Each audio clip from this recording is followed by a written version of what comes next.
एक कैरेक्टर अपने आप को उसी लेवल तक ले जा सकता है जब तक वो अपनी लिमिट ना रीच कर ले। जैसे ही कोई भी कैरेक्टर अपनी लिमिट रीच कर लेता है, वो स्लो होने लगता है, वीक होने लगता है। चाहे किसी भी बीइंग को देख लो, जिरेन को देख लो, जिरेन कितना ज़्यादा स्ट्रॉन्ग था, लेकिन जैसे जैसे फाइट आगे बढ़ी वो वीक होता गया और एवेंचुअली वो हार गया टूर्नामेंट ऑफ पावर में। इसी के साथ साथ वजीटा, गोकू, किसी को भी देख लो, सब एवेंचुअली वीक होते जाते हैं जैसे जैसे फाइट आगे बढ़ती है। लेकिन ब्रोली इकलौता ऐसा बीइंग है जिसकी ग्रोथ इनफाइनाइट है, जो कि फ़ाइट के दौरान ही अपने पोटेंशियल को इंक्रीज़ कर सकता है, अपनी लिमिट्स को बढ़ा सकता है।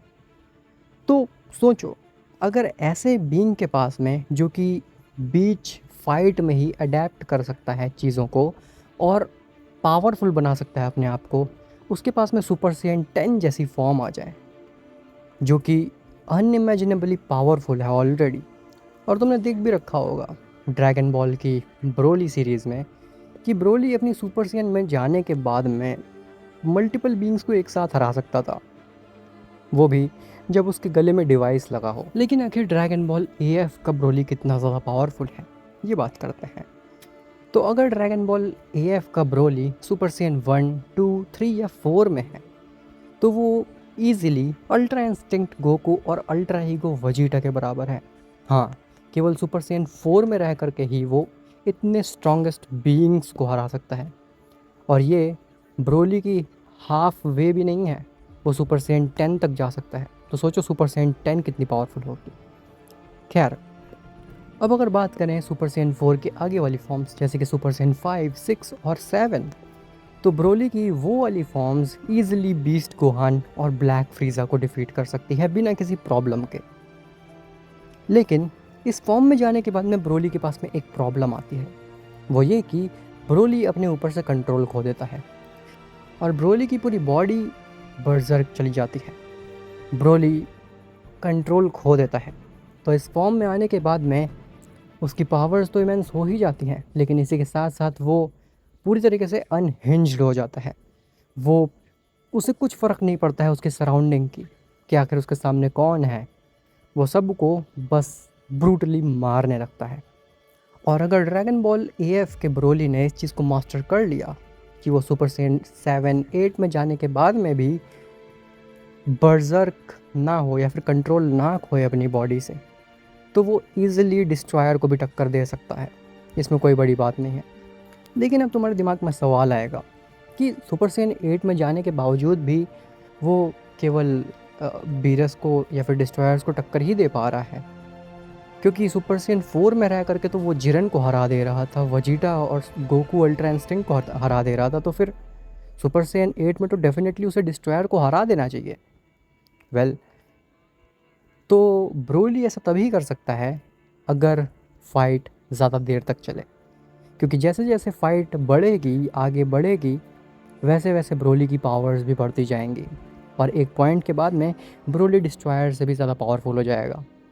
लेकिन डिस्ट्रॉयर्स के पास में मिलियन ईयर्स का एक्सपीरियंस है, वो अच्छे तरीके से जानते हैं ब्रोली जैसे बीइंग को कैसे हैंडल करना है। और इसीलिए डिस्ट्रॉयर्स कभी ब्रोली को ज़्यादा देर तक अपने सामने टिकने ही नहीं देंगे, क्योंकि उन्हें भी पता है ब्रोली जितनी ज़्यादा देर तक टिकेगा, डिस्ट्रॉयर्स के लिए वो उतना बड़ा ही खतरा बन जाएगा। इसीलिए डिस्ट्रॉयर्स स्टार्टिंग ही अपनी ऐसी पावर से करेंगे जिससे कि वो ब्रोली को जल्द से जल्द ख़त्म कर सकें और ब्रोली पूरी तरीके से एक्सप्लोड ना कर जाए या फिर डिस्ट्रॉयर्स को सरपास ना कर जाए। लेकिन सुपर सैयन 10 में आने के बाद में अब ब्रोली ऑलरेडी डिस्ट्रॉयर्स को सरपास कर चुका है। ब्रोली डिस्ट्रॉयर से भी ज़्यादा पावरफुल बन चुका है, even starting of the fight में ही। अब डिस्ट्रॉयर्स अपने कोई भी अटैक कर लें, चाहे वो हकाई पावर ही क्यों ना इस्तेमाल कर लें, ब्रोली के सामने ब्रोली को कुछ फ़र्क नहीं पड़ने वाला है। सुपर सैयन 10 में जाने के बाद में तो ब्रोली बस मल्टीपल डिस्ट्रॉयर्स को एक साथ ही निपटा सकता है। और जैसे जैसे फाइट आगे बढ़ेगी ब्रोली की पावर्स तो बढ़ने ही वाली हैं। तो फिर अगर सभी डिस्ट्रॉयर्स एक साथ भी हमला करने की कोशिश करे ब्रोली सुपर सैयन 10 के ऊपर, तो इम्पॉसिबल होगा उसे हरा पाना। लेकिन उस फॉर्म में जाने के बाद में ब्रोली इतना ज़्यादा ब्रूटल और अग्रेसिव हो जाएगा कि फिर ब्रोली को रोकने के लिए खुद एंजल्स को नहीं बल्कि ग्रैंड प्रीस्ट और जेनो को ही आना पड़े, या फिर हो सकता है कि जेनो के वॉरियर्स को ही आना पड़े ब्रोली को रोकने के लिए। क्योंकि एक बार ब्रोली सुपर सैयन 10 में मॉन्स्टर बन गया, कंट्रोल खो दिया और पूरी तरीके से अनकंट्रोलेबल हो गया, फिर उसे रोकने वाला कोई भी मॉडल नहीं बना पूरे एग्जिस्टेंस में। फिर तो उसे कोई भी मॉडल या डिस्ट्रॉयर नहीं रोक सकता, इवन एंजल्स भी नहीं। फिर केवल ऐसे बीइंग उसे रोक सकते हैं जो कि खुद एग्जिस्टेंस से ज़्यादा पावरफुल हों। लेकिन यहाँ पे एक और सवाल खड़ा होता है कि वजीटा जब अपनी अल्ट्रा ईगो फॉर्म में रहता है तो जैसे जैसे फाइट आगे बढ़ती है वजीटा की पावर्स भी इंक्रीज़ करती हैं, वजीटा भी स्ट्रांग होता जाता है। तो फिर आखिर वजीटा हारेगा कैसे? अगर वजीटा की पावर्स भी इंक्रीज़ कर रही हैं और ब्रोली की पावर्स भी इंक्रीज़ कर रही हैं, तो फिर मैंने ये कैसे कहा कि ब्रोली उस फाइट को इजीली जीत जाएगा, वो भी सुपर सैयन 4 में रह करके ही केवल? तो देखो, वजीटा जैसे जैसे फाइट आगे बढ़ेगी उसकी पावर्स बढ़ेंगी, लेकिन जो ब्रोली की पावर्स बढ़ने का रेट है वो एक्सपोनेंशियल है। ब्रोली पहले दुगनी स्पीड से पावर इंक्रीज़ करेगा, फिर 4 गुनी, फिर 8 गुनी, फिर 16 गुनी। तो ब्रोली की जो पावर्स इंक्रीज़ होने का रेट है वो वजीटा से फार ग्रेटर है।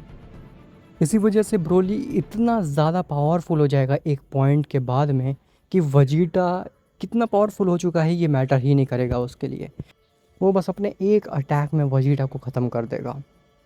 लेकिन ये चीज़ थोड़ी सी कॉम्प्लिकेटेड हो सकती है, क्योंकि हो सकता है कि पलड़ाव उल्टा पड़ जाए, हो सकता है वजीटा हरा दे ब्रोली को। और ये कैसे होगा ये तुम मुझे बताओगे कमेंट्स में।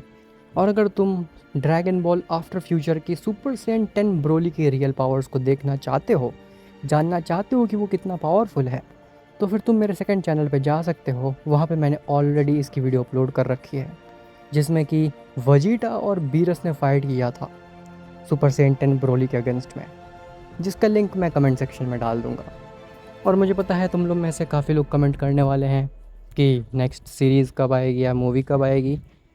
तो मूवी पे वर्क स्टार्ट हो गया है और maybe movie next week Sunday को देखने को मिल जाएगी तुम्हें। लेकिन तब तक मैं ऐसे ही इंटरेस्टिंग वीडियोस तुम्हारे लिए लाता रहूँगा। इसी के साथ साथ मेरे दूसरे चैनल को भी अपना पूरा सपोर्ट दिखाओ, ताकि वहाँ पर भी मैं तुम्हारे लिए अच्छा कंटेंट ला सकूँ और ड्रैगन बॉल की एक गेमिंग कम्युनिटी बिल्ड कर सकूँ इंडिया में, जिसके लिए मुझे तुम्हारी मदद चाहिए होगी।